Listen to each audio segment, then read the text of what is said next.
Hello, pour réaliser ce lettrage, tu auras besoin de papier aquarelle, tu auras besoin d'un crayon à papier, d'une règle, d'une gomme normale et d'une gomme mie-de-pain. Moi, j'ai deux pinceaux réservoirs, un fin, un moyen, du sopalin et bien sûr de l'aquarelle. J'ai choisi les Neocolor 2 de chez Caran d'Ache, tu trouveras les références en dessous de cette vidéo. Mais rien ne t'empêche d'utiliser bien sûr une palette aquarelle ou encore des crayons aquarelle. Alors on est parti et je vais d'abord te montrer comment dessiner ce lettrage. On va réaliser ensemble une bannière et la première chose à faire dans un lettrage, ça va être de centrer sa réalisation. Donc pour ça, tu vas tracer un premier trait vertical au milieu de ta feuille. Donc là, tu prends la mesure et même chose en horizontal, de sorte d'avoir vraiment le centre de ta feuille bien représenté et on va pouvoir ainsi réaliser notre lettrage parfaitement centré tant verticalement que horizontalement et on va d'ailleurs positionner la bannière au-dessus de la première moitié. En dessous, on dessinera une crêpe et une poêle. Pour dessiner la bannière, on va la faire sous forme de vague et là aussi, on va repartir donc du milieu. Donc je positionne ma règle sur 6 cm et je vais faire une bannière de 12 cm. Donc tu vois que 6 est sur la ligne du milieu et ma bannière entière fera 12. Sur la référence, le petit trait à gauche, je vais dessiner une parenthèse, comme si j'ouvrais une parenthèse. Et puis à droite, même chose, mais cette fois-ci, je vais fermer ma parenthèse. Ça va être les deux bords de ma bannière.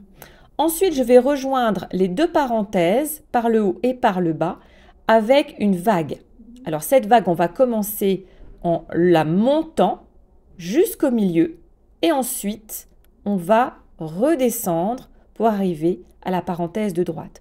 Donc on commence par monter et ensuite, donc même chose en bas, je monte et ensuite je redescends. Voilà, donc ça fait comme une vague en hauteur et une vague en creux. Alors pour les bords de la bannière, on va poursuivre comme si c'était le trait du haut ici. On va simplement ne pas le poursuivre à la même hauteur, on va le descendre un petit peu. Donc tu vois, c'est comme si je poursuivais, mais je le fais en dessous. Et même chose ici, je redescends, je fais comme si c'était la prolongation du trait, mais je le décale vers le bas. Donc tu dois obtenir ceci. Et à droite, même chose, c'est comme si voilà, je prolongeais, mais je le fais au-dessus. Et comme si je prolongeais, là aussi, je le fais au-dessus. Donc tu vois, je décale en fait la bannière, soit vers le haut, soit vers le bas. Pour les bords de la bannière, je te propose de faire le signe supérieur comme ça et de l'autre côté, à l'inverse, donc inférieur. Ça permet de finir la bannière de manière assez sympathique. Et après, on va donc rejoindre, il nous reste des petites parties à raccrocher pour ça. Donc tu laisses bien le trait en plein milieu de la bannière. Par contre, tout le reste, les traits de construction qu'on a fait au début, tu peux les effacer. Comme ça va faire un petit peu de propreté. Mais une fois de plus, j'insiste, tu gardes vraiment le trait vertical ici au milieu de ta bannière qui va nous permettre de centrer le mot crêpe. Pour raccrocher, donc là on a un petit trait qui est tout seul, on va devoir prendre le coin de la bannière, on le raccroche à ce trait-là, on fait comme un petit triangle et on vient hachurer. Ça permet vraiment d'avoir ce mouvement de bannière. Même chose de l'autre côté. Donc on prend ce trait, on vient le raccrocher au bord de la bannière, on fait un petit trait vertical, ça nous fait un petit triangle et on le hachure.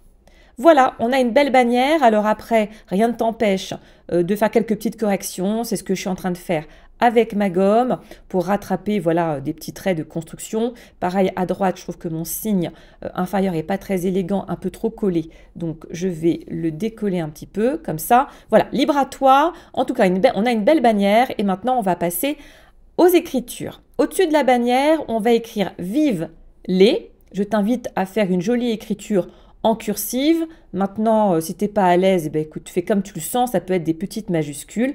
En tout cas, voilà, tu peux prendre aussi exemple sur moi pour vive les. Et maintenant, tout l'enjeu, ça va être d'écrire le mot crêpe dans cette bannière. Et donc, on a ce trait au milieu. On sait qu'à droite de ce trait, on va faire les lettres P-E-S. Et pour ça, comme j'ai 6 cm, on va prendre des écarts de 2 cm. Et ça va te donner vraiment une indication pour mettre les lettres bien centrées. Même chose à gauche. Et tu vois que là, tu as les 6 espaces pour faire les 6 lettres crêpes. Donc, pour le P, on est vraiment au milieu. Je t'invite à ne pas coller ta lettre ni en haut ni en bas. Tu la mets vraiment bien au milieu verticalement. Voilà, comme ça. Ensuite, tu vois qu'avec les petits traits de référence que j'ai mis à 2 cm d'écart, ça me permet de mettre mes lettres au bon endroit et ça évite aussi d'avoir un mot qui se retrouve soit trop à gauche, soit trop à droite. Et c'est très très joli comme ça quand on réalise un lettering bien centré.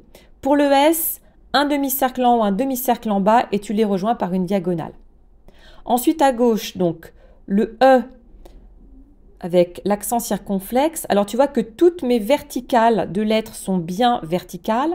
En revanche, tout ce qui devrait être horizontal suit le mouvement de la bannière. Tu vois, je l'ai fait aussi sur ce E là.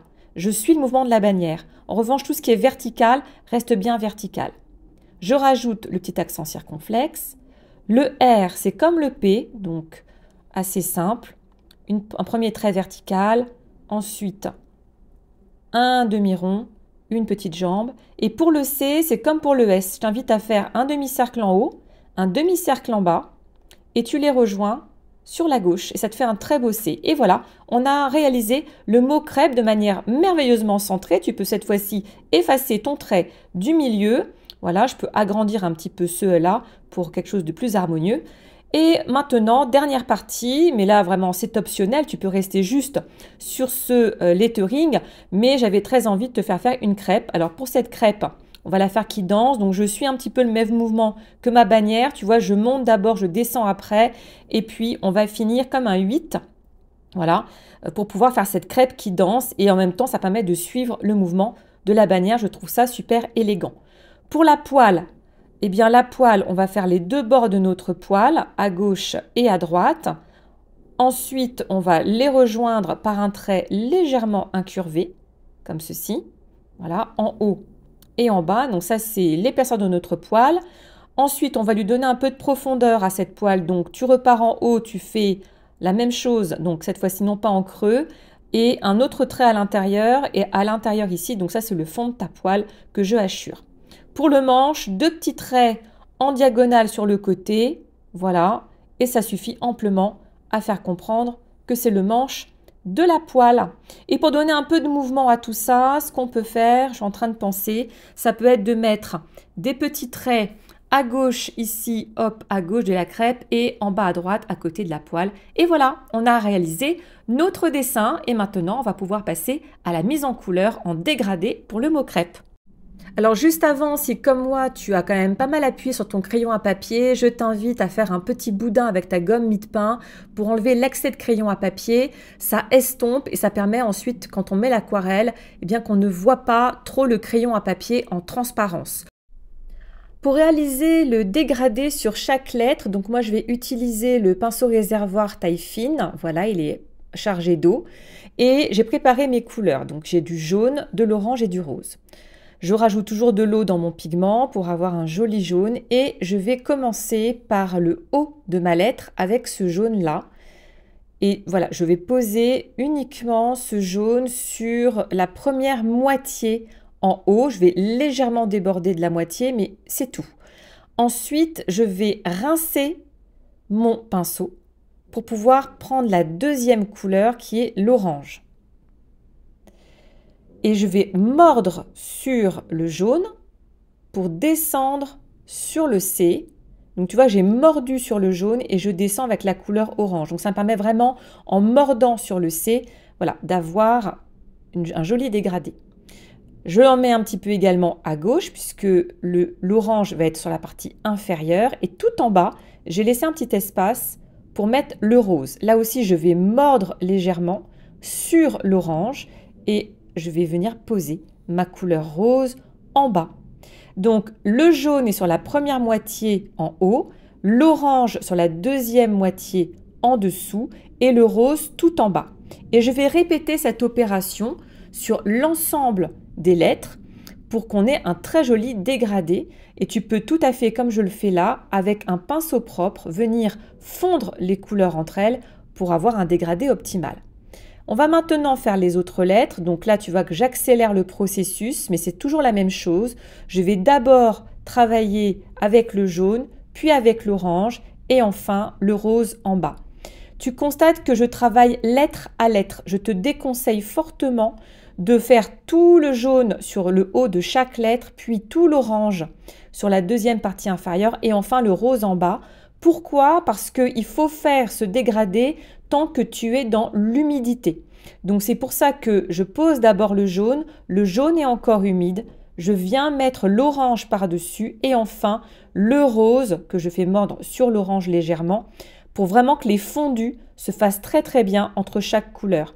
Si tu fais d'abord tout le jaune sur toutes les lettres, puis tout l'orange, tu risques d'avoir malheureusement quelque chose qui ne sera pas fondu et ce sera vraiment dommage parce que ce qui est intéressant dans les dégradés, c'est ce côté très fondu. Voilà, ensuite j'ai mis Vive-les en rose, mais tu peux tout à fait le faire d'une autre manière.